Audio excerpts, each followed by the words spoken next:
tarde, amigos. Quero cumprimentar a todos do Grêmio Espírita Perseverança e Caridade, em especial na pessoa de Iramar, que formulou o convite para que aqui estivéssemos mais uma vez, dando continuidade a essa nossa parceria de muitos anos, para falar do tema O Medo da Morte. Tema evangélico, tema que o Espiritismo vem nos aclarar, trazer informações valiosas para o entendimento da vida e da morte. Inicialmente, queria pedir a Jesus que nos abençoe, que abençoe cada um de nós, que eu possa estar intuído pelo meu mentor espiritual, que cada um de vocês que agora participam conosco deste momento também possam estar aproximados dos mentores espirituais para extrair o que de melhor aqui puder ser extraído para o enfrentamento da vida, o enfrentamento das dificuldades da nossa existência material. Que Jesus nos abençoe a todos. Bom, o tema é o medo da morte. Quero falar inicialmente sobre as ideias dos filósofos, o que alguns filósofos falam sobre o medo da morte.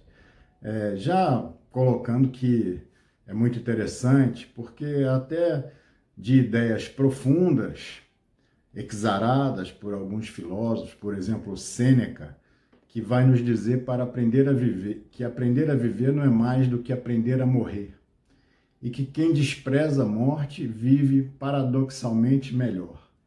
Mas, da mesma forma que ele fala isso, buscando intuir-nos, buscando ensinar-nos a viver de forma mais aprofundada, de viver de forma a nos prepararmos, aprendermos com a vida, a termos um comportamento ético. Muitas pessoas acabam interpretando o pensamento como apenas um desprezo pela morte e um aproveitamento da vida em todos os aspectos materiais que elas nos apresentam. Epicuro, outro estoico, também vai dizer que a morte nada significa para nós. É uma quimera, porque enquanto existo, ela não existe. Quando ela existe, eu já não existo. Dá para perceber que esses filósofos de muito valor, os estoicos, Sêneca, Epicuro, apesar de ideias muito profundas, ideias muito valorosas para o espírito humano, tinham ainda uma pouca clareza a respeito da morte. Mas os mais modernos, Heidegger, vai dizer que o ser do homem é um ser que caminha para a morte. Sua relação com o mundo caracteriza-se pela preocupação, angústia, conhecimento e complexo de culpa. E aí percebemos que há sempre um pessimismo quando se fala a respeito da morte. Schopenhauer vai dizer que, com razão, apareceu necessariamente entre os homens a certeza assustadora da morte. Comparando que os animais não tinham essa consciência da morte e que os homens, infelizmente, segundo o entendimento dele, apareceu essa certeza assustadora da morte. Então, a morte é sempre vista de uma maneira não agradável, de uma maneira como se fosse uma cessação da existência. Mas já que falamos de filósofos, vamos aproveitar para falar daquele que tem uma ideia mais clara a respeito da morte, que é Sócrates. Sócrates tinha um pensador distinto de todos esses filósofos, tanto os contemporâneos dele, quanto os filósofos que vieram após ele. Ele defendia a imortalidade da alma, ele defendia a existência de uma esfera essencial, onde há o alcance lá do verdadeiro conhecimento. Dizia que depois da morte, o homem é guiado pelo seu daemon, pelo seu demônio. O demônio não tinha essa conotação que hoje tem, mas a gente pode interpretar como gênio, guiado pelo seu gênio para um julgamento necessário, onde após esse julgamento, estagiam por algum tempo para depois renascer mais uma vez no corpo físico. A doutrina de Sócrates também, como Jesus não escreveu nada, tudo que temos das suas ideias foi escrito pelo seu discípulo Platão, mas assim, as ideias dele são tão aproximadas do cristianismo e do espiritismo que Kardec traz para nós um resumo das ideias de Sócrates, um resumo de tudo aquilo que ele nos apresenta e comparando, dando essa aproximação das suas ideias com as ideias do espiritismo, com as ideias do cristianismo. Inclusive, Sócrates está entre os espíritos que assinam na codificação do espiritismo, como sendo um espírito participante da codificação do espiritismo.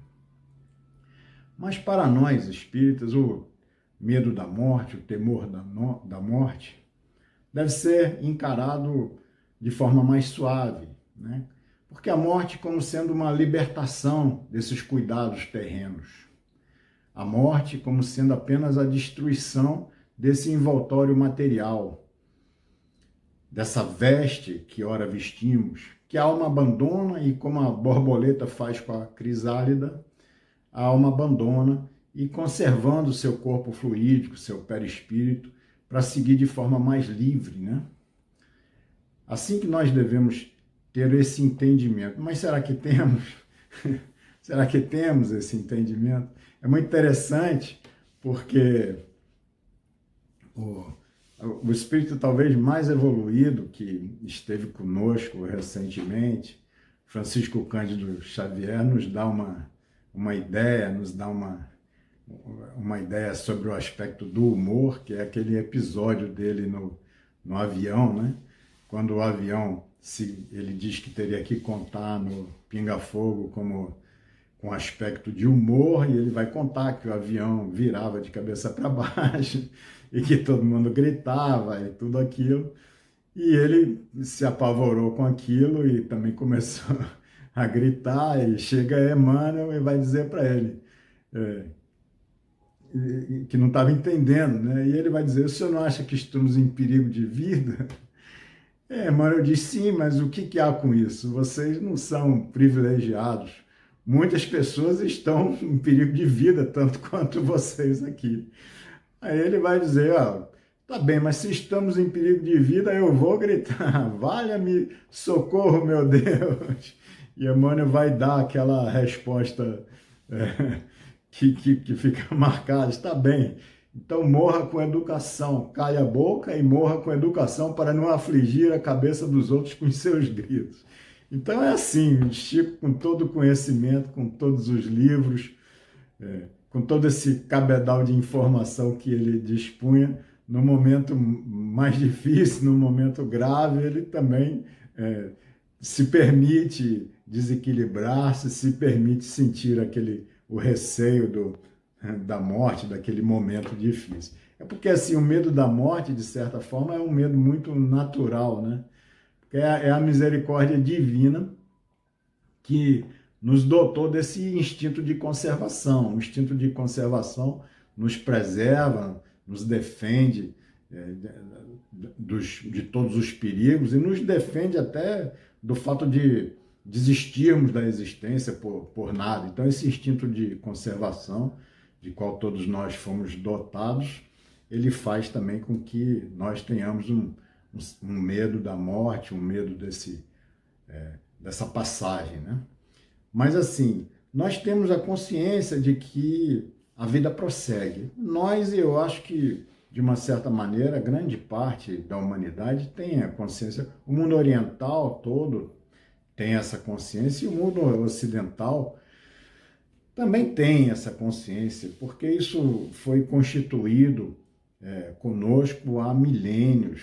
Nós temos essa consciência. Tanto que vestígios vão demonstrar que os homens de Neandertal, eles já sepultavam seus mortos, já faziam lá aquelas práticas e rituais de sepultamento. O Homo sapiens, há 30 mil anos, também fazia as práticas de sepultamento, onde você vai ver que eles, caçadores-coletores, saíam de um lugar para o outro, mas naquele lugar onde alguém que era próximo, que fazia parte do grupo, tinha morrido, a pessoa era enterrada e junto com ela aqueles colares e aqueles objetos que pertenciam às pessoas ficavam lá colocados, para que numa próxima passagem eles lá pudessem novamente chegar para fazer uma reverência, e aqueles colares, aqueles objetos, como se a pessoa pudesse ter um prosseguimento da existência num outro plano, onde aqueles colares e aquelas armas e aqueles objetos poderiam ser úteis às pessoas, né? Então, isso é uma ideia que está, de uma certa maneira, consolidada em todos nós, de que a existência prossegue.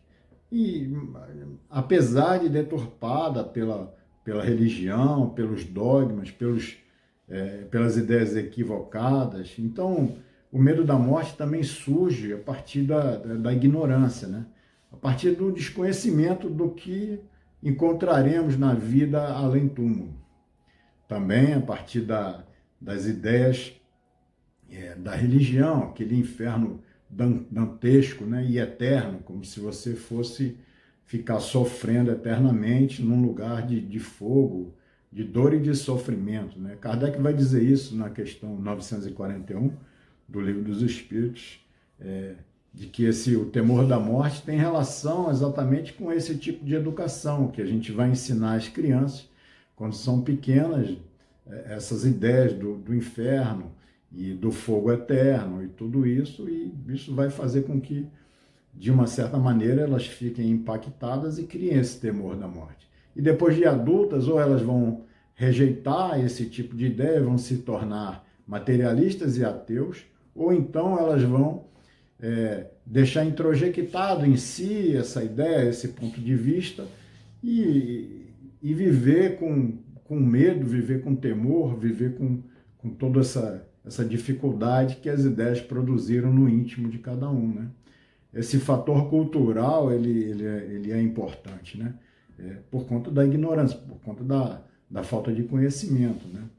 E o medo também da aniquilação, da perda de tudo que se fez, ou seja, nós construímos, não só no aspecto material, mas no aspecto também espiritual. Nós aprendemos, nós desenvolvemos e nos capacitamos, desenvolvemos habilidades, e há aquele certo temor de que tudo isso seja perdido. Então, por conta da ignorância, por conta da falta de conhecimento, essa ideia de aniquilação produz um certo receio, um certo medo.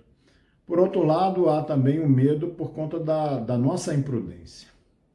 É a consciência de culpa que, em razão dos atos cometidos na existência, vai produzir um medo, né? Essa nossa imprudência vai introjectar esse medo por conta da consciência de culpa, né? A falta de estudo, de pesquisa.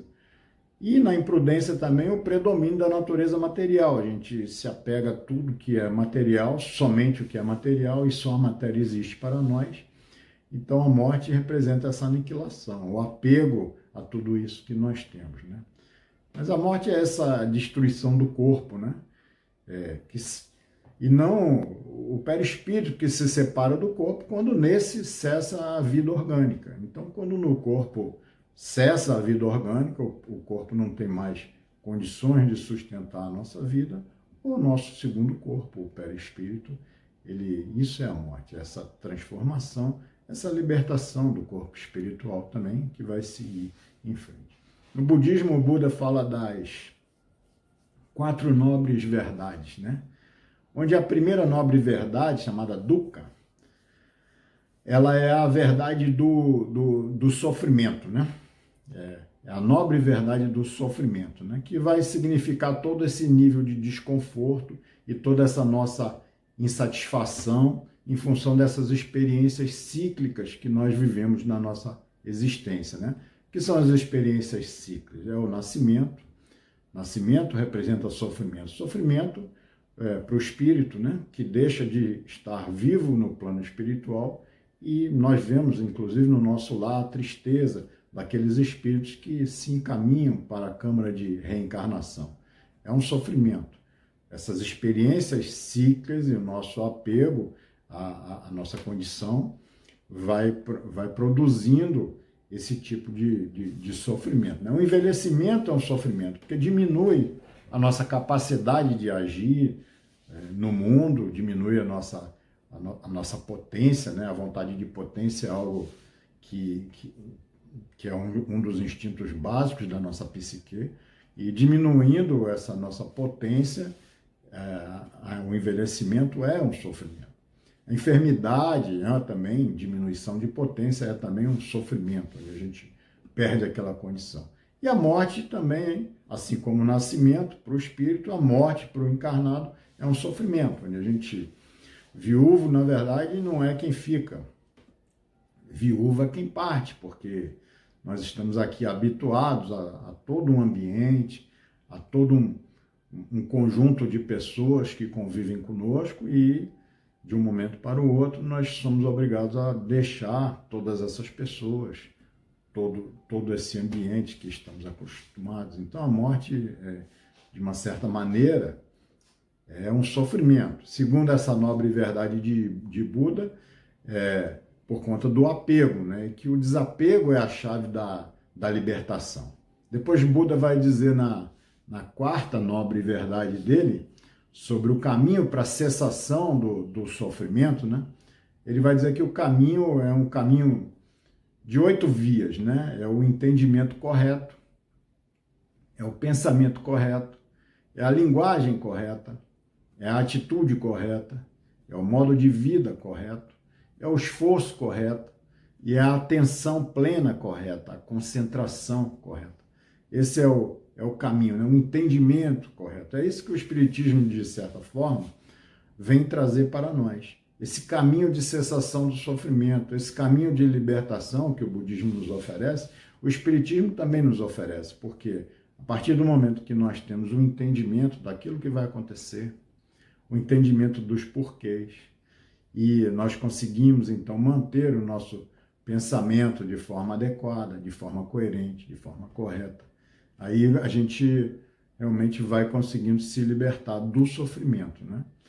E o mundo que a gente vive dificulta esse tipo de libertação, porque o materialismo vai se apresentando para todos nós, para a sociedade de forma geral, como sendo uma verdade científica, né? Onde o objetivo de todos nós, o objetivo na nossa sociedade não é aprender. Nós somos educados para vencer e não para aprender. Isso vai levando a gente a focar em aspectos do mundo ilusório, né? E vai trazendo para cada um de nós uma falta de capacidade de lidar conosco mesmos e de lidar com os problemas que surgem à nossa volta, porque nós não sabemos, nós só treinamos para competir. Então, quando treinamos para competir, se há uma perda, nós não estamos estruturados por falta de saber, nós não estamos estruturados para a administração daquela perda.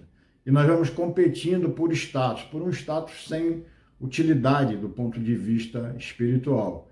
A gente vai competindo para que sejamos os campeões desse mundo de futilidade, desse mundo de fantasias, segundo Emmanuel, né? Vai nos dizer que é um mundo de fantasias, né? E assim como os indígenas, a gente vai, eles se vestiam com a pele do leão para buscar os poderes sobrenaturais, o poder e a força do leão. Aqui no mundo material nós também vamos fazendo como eles.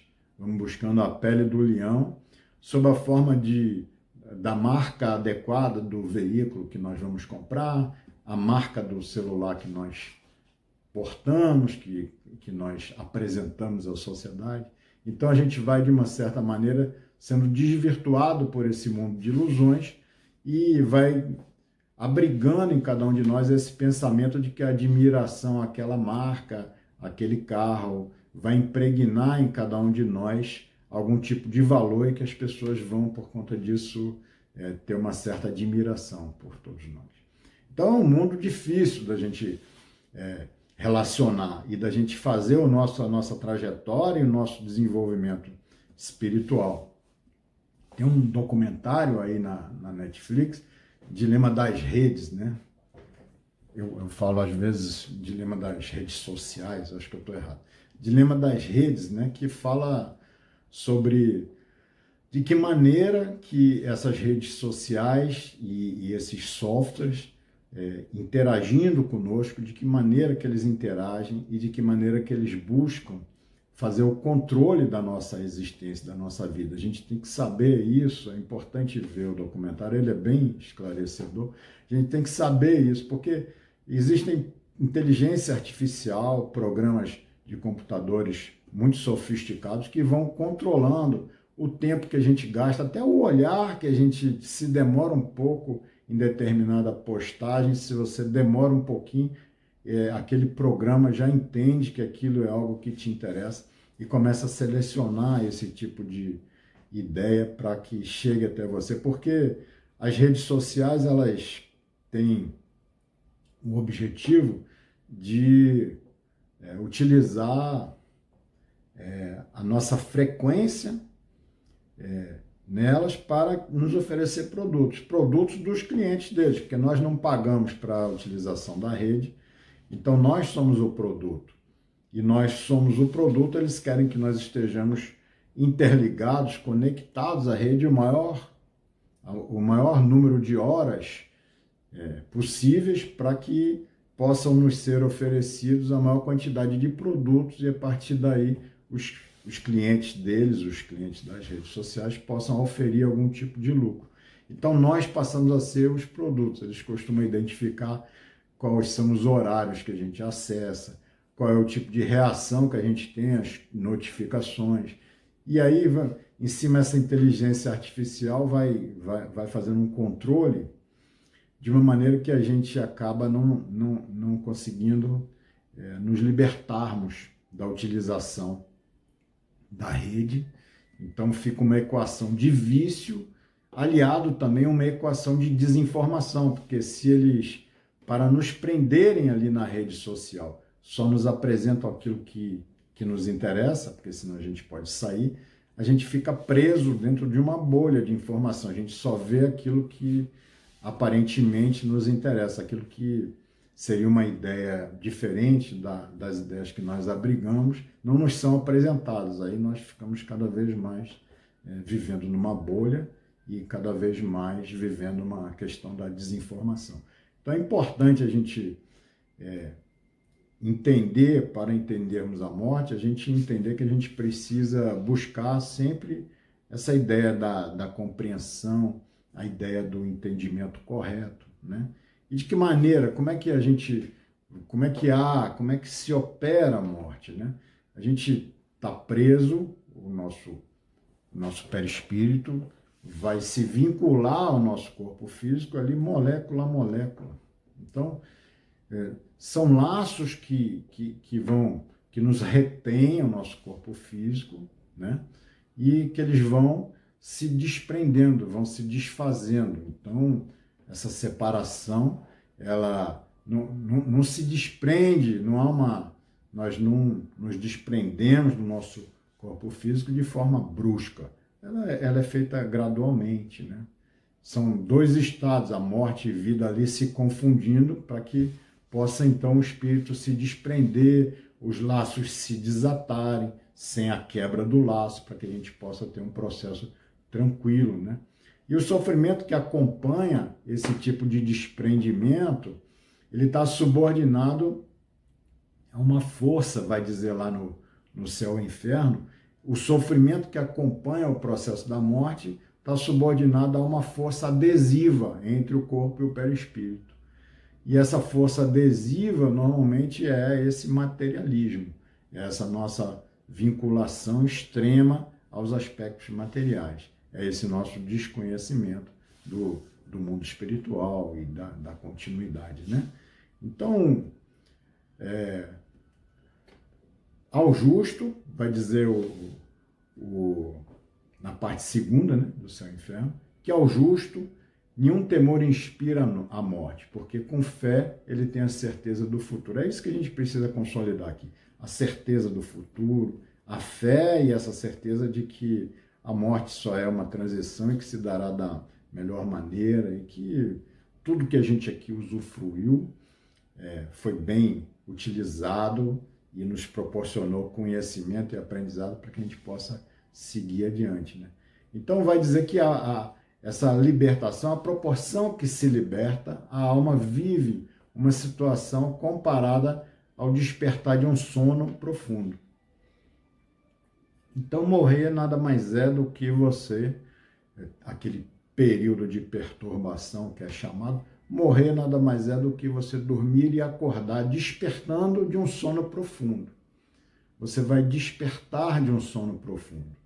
Só que aí tem esse despertar de um sono profundo, dizem também os espíritos, que pode ser um despertar a partir de um sonho agradável, mas também pode ser um despertar a partir de um pesadelo. Então, essa força adesiva que há entre o corpo e o perispírito, entre o corpo e o espírito, essa força adesiva que vai determinar se esse nosso despertar vai ser a partir de um sonho agradável que nós tivemos e já despertamos como espíritos já libertos, né? Ou se vai ser a partir de um pesadelo, né? Então a gente tem que começar a construir. Eu vou falar sobre um conto, né, que a gente pode vestir de várias maneiras, mas eu vou continuar com ele vestido da maneira original, né, que é um conto de um guerreiro com um mestre, né?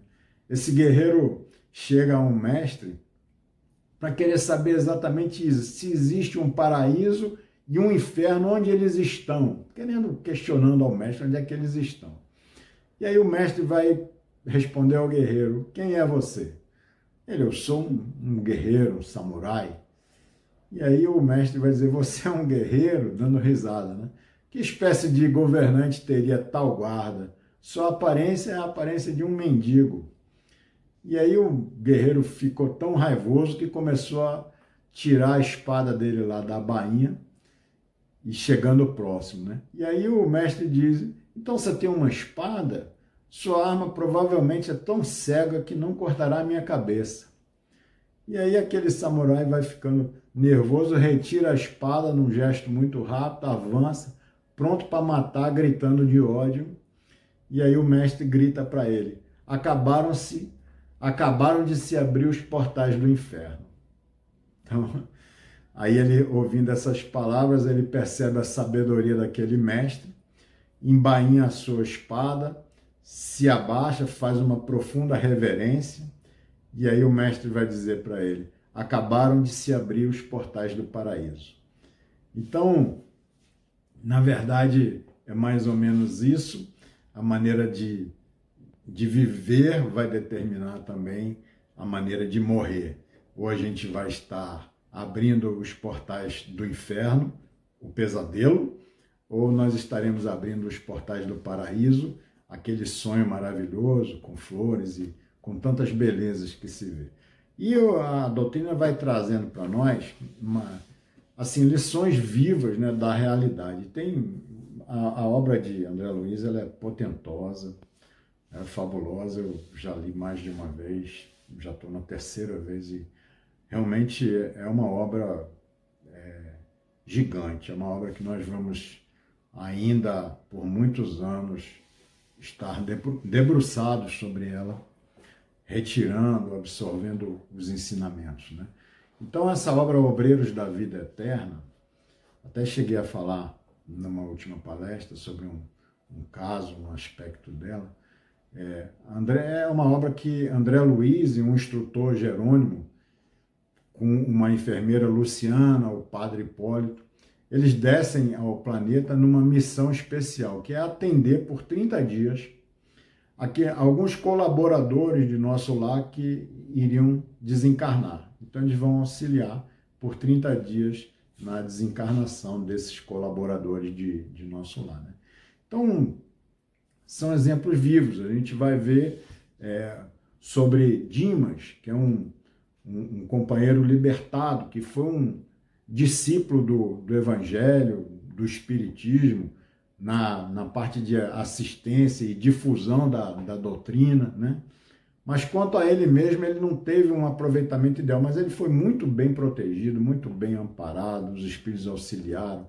Mas naquele momento da separação, teve que ser um processo como se fosse uma operação delicada, tanto que o cordão fluídico dele, ele separado já do corpo, mas o cordão fluídico dele só foi cortado, só foi realmente interrompido pelo instrutor Jerônimo no dia seguinte. Deu algumas horas, deu 12 horas, voltou à casa transitória para voltar 12 horas depois para fazer o desenlace final dele, porque para que ele pudesse se recuperar, para que ele pudesse descansar, tudo isso porque ele ainda tinha muitas dificuldades, apesar de ser um trabalhador e de ter espalhado as sementes de luz e de verdade aí, dedicado à causa do bem, ele tinha dificuldades particulares, porque ele não aplicou totalmente os ensinamentos a si mesmo, né? Temos o exemplo já de Fábio, que era um espírito evangélico e muito afeiçoado ao Evangelho do Cristo, vivendo verdadeiramente aqueles princípios renovadores do Evangelho, com todas as possibilidades ao alcance dele, soube iluminar a companheira, soube iluminar os filhos que ele estava deixando bases sólidas para que eles pudessem crescer com aquela ideia cristã no coração deles. Então, ele estava muito bem resolvido do ponto de vista espiritual. Tanto que o cordão fluídico foi cortado imediatamente, o de Fábio, e ele foi levado para a casa transitória de forma tranquila, rápida. E no dia seguinte do desenlace dele, ele já estava lá na casa transitória, circulando, já de uma certa maneira conversando com a mente totalmente conectada, já de certa maneira já tentando auxiliar os companheiros nas tarefas que desempenhavam. Enquanto que Dimas, que foi o espírita, né, foi levado para a casa transitória e ele estava ainda lá em certo... acordava e como se estivesse tendo pesadelos, sonhos difíceis, estava ainda manifestando um certo desequilíbrio, né? André Luiz até se espanta, fala como é que uma pessoa se dedicou tanto. E Jerônimo vai dizer, porque ele se dedicou, mas não fez a aplicação total. E vai dizer que, assim, cada um, né? Cada um vai ter a sua história, cada um vai ter a sua reação, cada um vai ter aquilo que realmente construiu dentro de si, né? Então, realmente a gente tem que estar sempre atento, não só a ouvir, não só a falar, mas assim, principalmente em trazer para dentro do nosso dia a dia, para dentro da nossa atividade. Tem outros, né? Tem Cavalcante, que teve um desprendimento lá difícil, por conta de um processo até de eutanásia, que dificultou lá o processo dele. E tem uma outra, que é a Adelaide, que ela tinha um trabalho de amparo a crianças órfãos, era médium, perseverante, trabalhava muito. Essa teve um desenlace tão bonito que ela própria fez a interrupção do cordão fluídico dela, né? Então, cada um vai viver de uma certa maneira, mas assim, muito interessante da gente ver todas essas lições no livro Obreiros da Vida Eterna, é o amparo, né? Que todos estão amparados, todos recebem ali o amparo dos mentores, amparo de amigos, amparo da família. Algumas vezes até o Jerônimo vai pedir que aqueles que queriam receber o que estaria morrendo naquele momento, queriam estar presentes, que deixassem para depois, para encontrar com ele lá na casa transitória, uns 2 dias, uns 5 dias depois. O Dimas, que estava lá em desequilíbrio na casa transitória, eu estou falando para que ninguém fique assustado, o Jerônimo vai dizer que vai dizer para André Luiz da dificuldade que ele estava tendo e que ele ia ainda passar aquela dificuldade alguns dias, só alguns dias, ele ia se recuperar, porque também foi um dedicado trabalhador, né? Então, mas vai dizer o Jerônimo para que não ficassem presentes ali naquele momento. O livro é muito instrutivo para a gente que quer aprender sobre essa questão da morte. Outra coisa interessante, tem um vídeo no TED Talks que eu recomendo também, que quem puder ver, é Thomas Fleshman. É um médico que trabalha em serviço de emergência e ele participou já da morte de mais de 2.000 pessoas. Ele participou, estava presente, e ele fazia aquele trabalho de ressuscitação, né? Para que as pessoas pudessem voltar depois de ter uma parada cardíaca, depois de morrer propriamente dito, poder voltar à vida, né? E ele dizia que você tem que saber muito para ressuscitar as pessoas corretamente, né? E ele vai dizer que atualmente eles conseguiam trazer 7% daquelas pessoas que morriam, trazer de volta à vida, né? E que no futuro os médicos vão ter a habilidade de trazer mais pessoas de volta à vida. Mas o que é mais interessante de tudo isso é que ele descreve que nessas experiências de quase morte há 4 estágios. E em cada estágio a experiência ela se aprofunda mais. E em cada estágio as pessoas trazem informações diferentes e trazem respostas mais interessantes.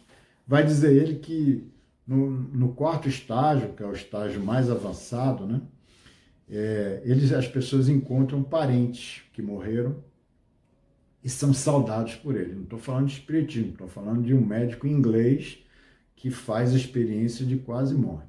Então, as pessoas nesse 4º estágio, elas encontram parentes que morreram antes deles e são saudados por eles. Relatam também o encontro com um ser de muita luz, um ser de luz. E esse ser de luz emana em direção a eles um amor incondicional, que eles se sentem totalmente acolhidos.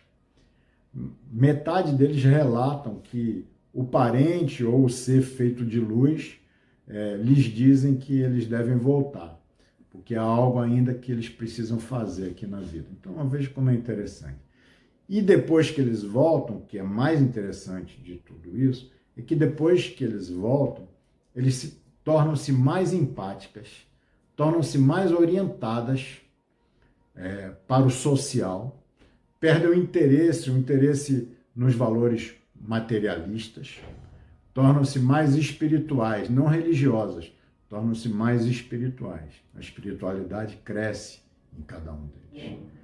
Então, a gente, para caminhar aqui para o fim, queria dizer que a gente, assim como aqueles filósofos que diziam que a gente não tem que pensar na morte, realmente a gente não tem que pensar na morte. A gente tem que pensar além da morte. A gente tem que dissolver esse medo da morte, mas pensando que nós somos espíritos imortais, que nós podemos ir além da morte. A morte não é o horizonte para nós que somos espíritos imortais. O horizonte não é essa morte do nosso corpo. Não há horizonte para nós. A gente precisa já pensar além, um projeto além de morrer, um projeto mais abrangente, que seja nascer, morrer e renascer. Ou seja, fazer já hoje, às vezes, numa idade mais avançada, mas já fazer aquilo que tem interesse, aquilo que gosta, e preparando-se para uma nova existência, poder trabalhar aquilo de forma mais aprofundada. Então, a morte não tem que ser esse horizonte, a gente tem que ir além dela, porque não importa o que a gente sofra, o que importa aqui é o que a gente pode aprender, né? O tamanho da encarnação também ele é secundário. O importante é viver aprendendo e desenvolvendo habilidades e capacidades em cada um de nós, né?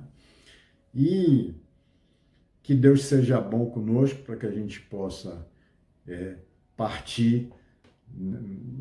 Quanto mais idade avançada, melhor, porque Freud vai dizer que os deuses talvez sejam gentis conosco, porque vão tornando a vida desagradável à medida que envelhecemos. Por fim, a morte nos parece menos intolerável do que os fardos que carregamos. Que seja assim para todos nós, que a gente possa partir no momento que seja o momento de cada um de nós, sem medo da morte, mas com a certeza da continuidade. Então é isso. Obrigado aos amigos, que Jesus possa abençoar a todos e que o Grêmio Espírita Perseverança e Caridade continue plantando essas sementes de luz por muitos anos. Um abraço a todos, que Deus os abençoe.